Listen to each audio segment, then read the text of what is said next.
The Business Bubble.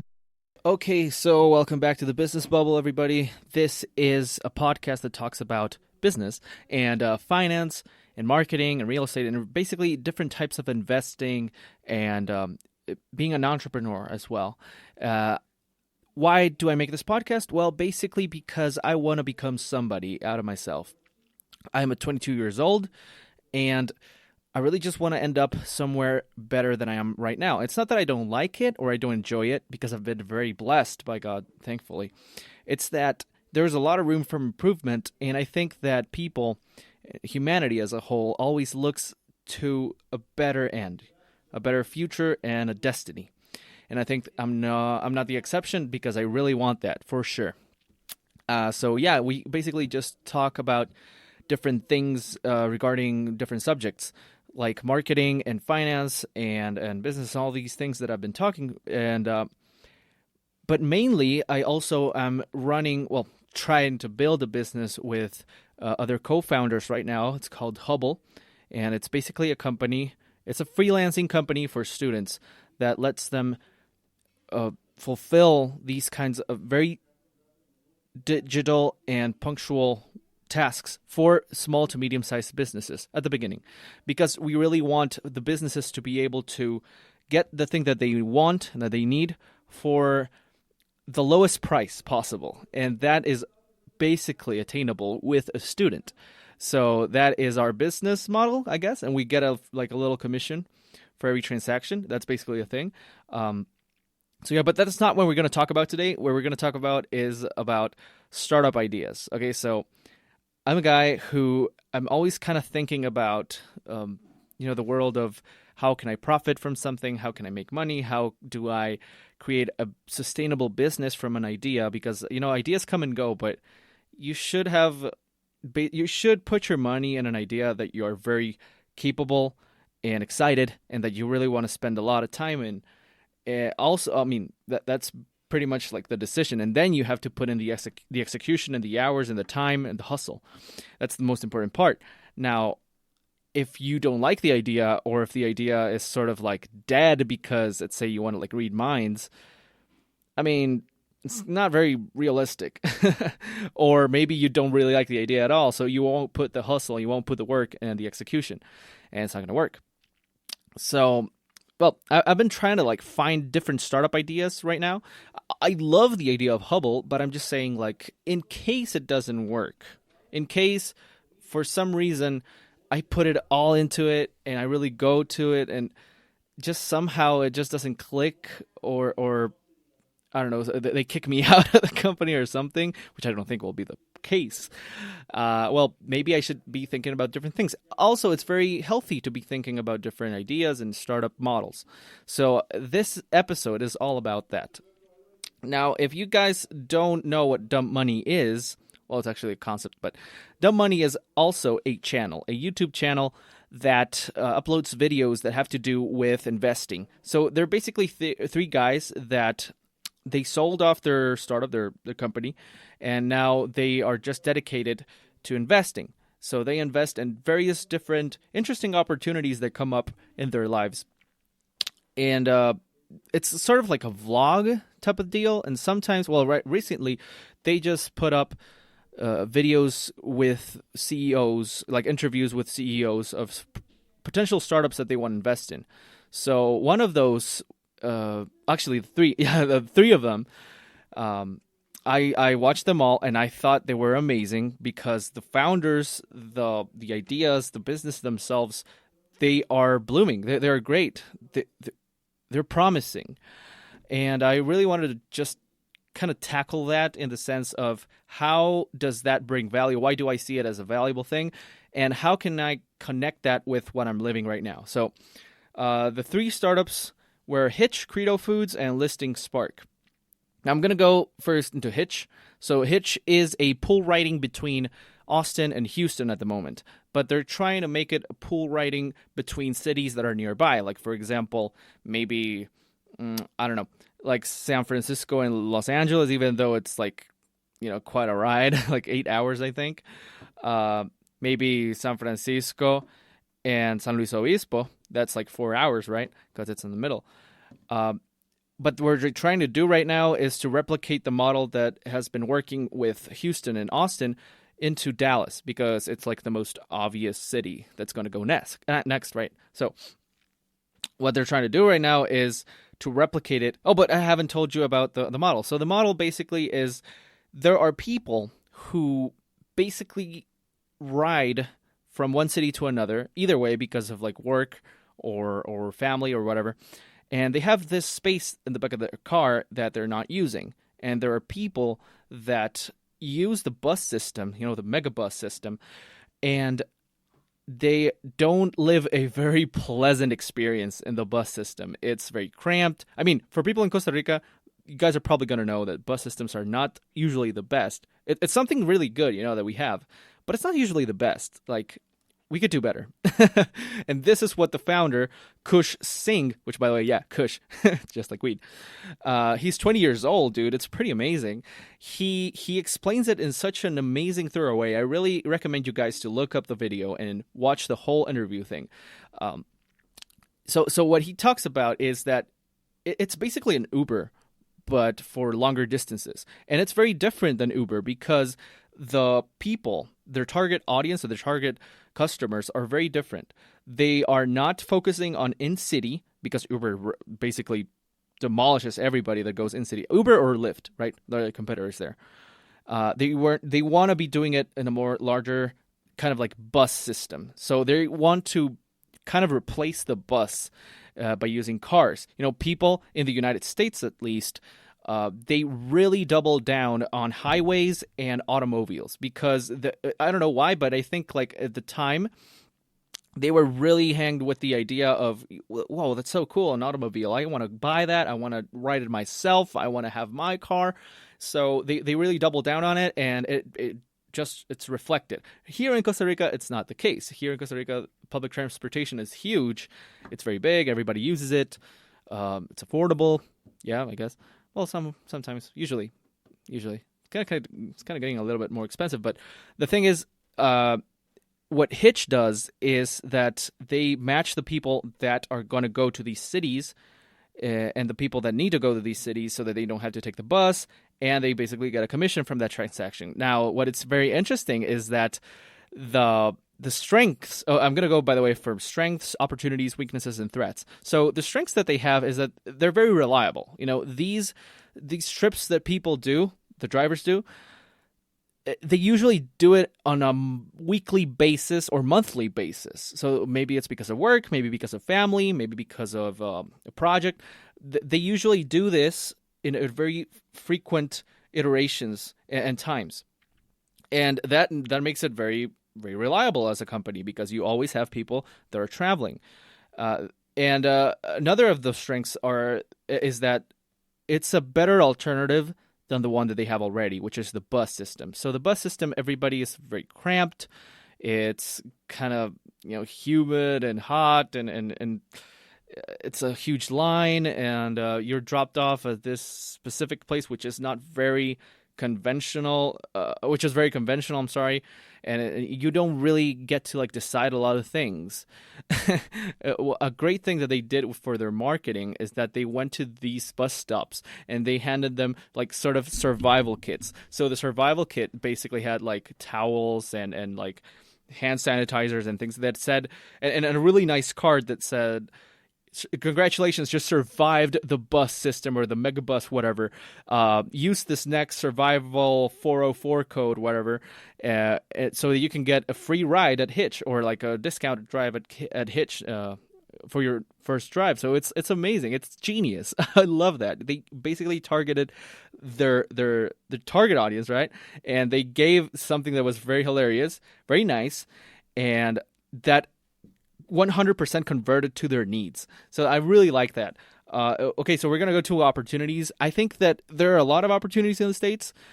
Maybe not as good as Houston, Austin, and Dallas, but there are some obvious ones. Kind of like, as I was talking, Los Angeles, San Luis Obispo to San Francisco, and even cities inside of, maybe, yeah, in California.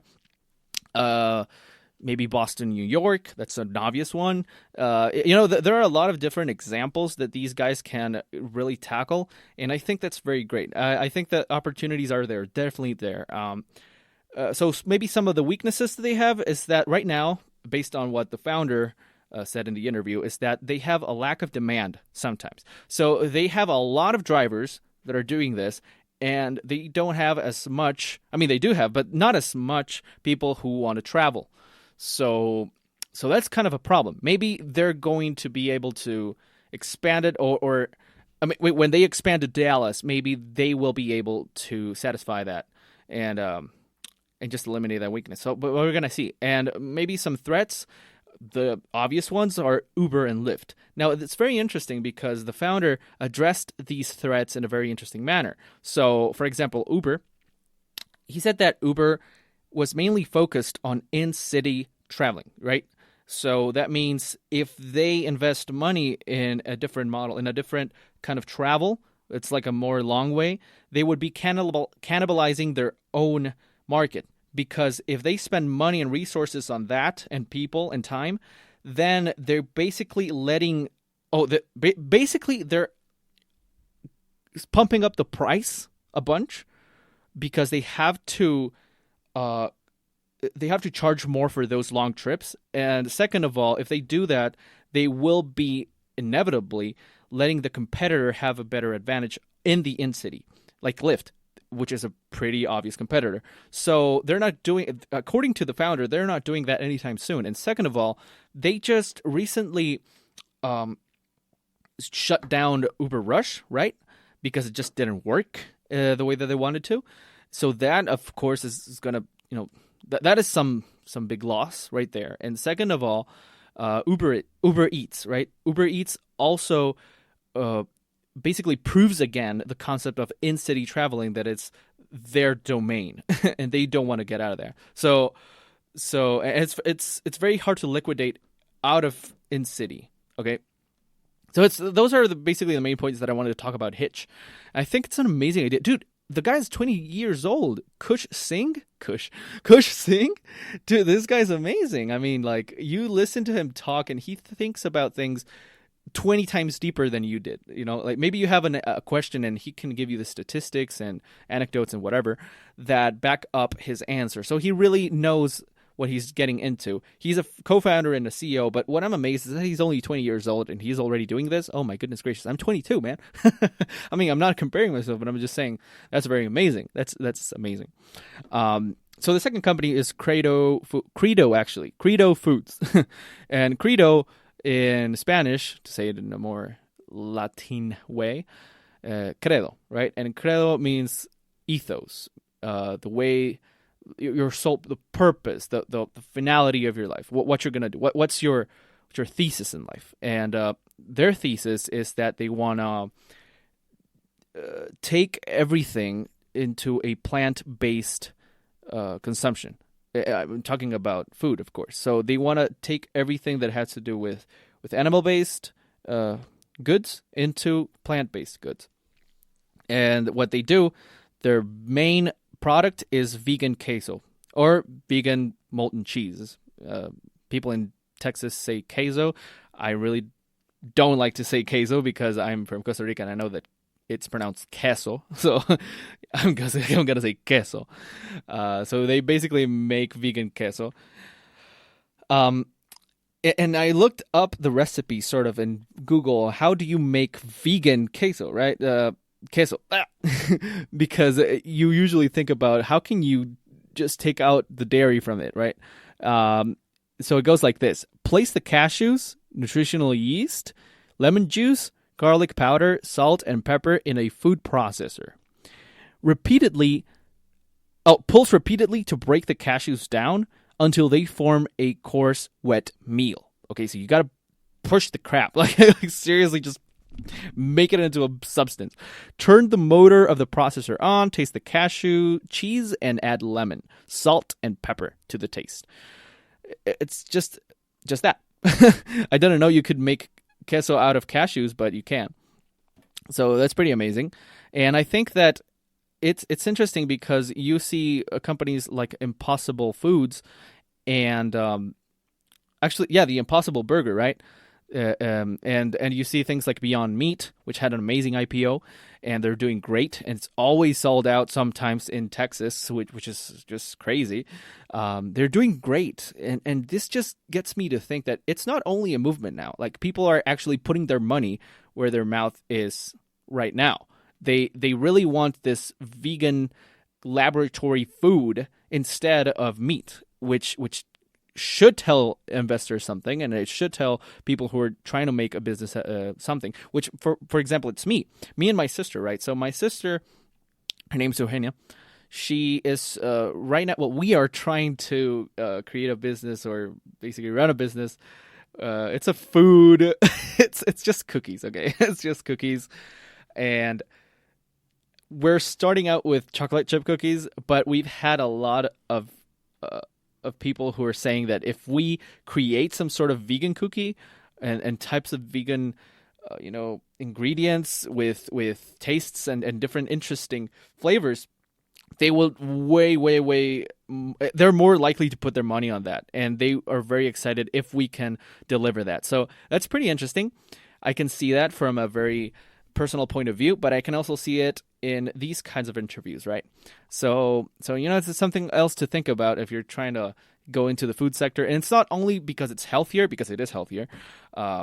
It's also because as restaurants keep popping up, they want to be able to differentiate themselves from others. They just want to be different, have something interesting or different, or things that can tackle a portion of their target market. So that's very good. And the third one is Listing Spark. So Listing Spark is basically real estate selling. So you want to sell your house, or you want to sell a piece of real estate, but it's in a do-it-yourself way, in a sense that you can have all of the materials and the tools. They basically give it to you when you pay for the thing. So they give you the cameras and lighting and the people and the staff and everything. But you are the one who makes the decisions. You are the one who says where to put it up, where to put ads, or how to do the video and things like that. But you have all the tools that you need to do it. So it's an interesting way to see it. However, I don't know if it's a very good investment, because the people who have done money, they said that all of their investments right now in real estate tech, actually, they have been negative. They've lost money on all of them right now. So I don't know why they like. I mean, it's an interesting idea. Maybe that's why they met up with the guy, but they've been losing a lot of money. So I don't know if it's a very sound investment right now, just because of the track record of past companies that look like that one. Or maybe they're not look like that one, but that have to do with real estate and tech. So I don't know. It's something that you have to think about. And so I wanted to talk about these startup ideas, just to like express a little bit more my thoughts on the matter. Get myself to really expand. I think that a very good thing to expand your perspective and your knowledge and the ideas that you can just come out with is to get yourself in uncomfortable situations, or to experience new things in life. So a lot of these founders, right, they started their companies because they lived through a problem. And that's usually how a company starts. You identify a problem and you try to solve it. And that's basically, it starts with the problem. So if you are never encountering the problem, then you will never have the business. You'll never make up a solution for a non-existing problem. And I know that I'm talking like right now, if I was looking for an idea, I kind of am, but I'm not, because I'm right now trying to execute the idea of Hubble. So not that much, but I just find it interesting, very, very interesting, how people come up with new ways of doing things, of solving problems that I didn't even know were problems. And it's making me realize that I have to be thinking like this, right? I have to be thinking on problems and how to solve them. Solve them with something unique, with a moat, right? As Buffett coined it, with something that is unique, that is not very easily copied by other people. So I really want to be doing that. I really want to do that. I think this episode is just sort of like a review of the 3 interviews that I saw.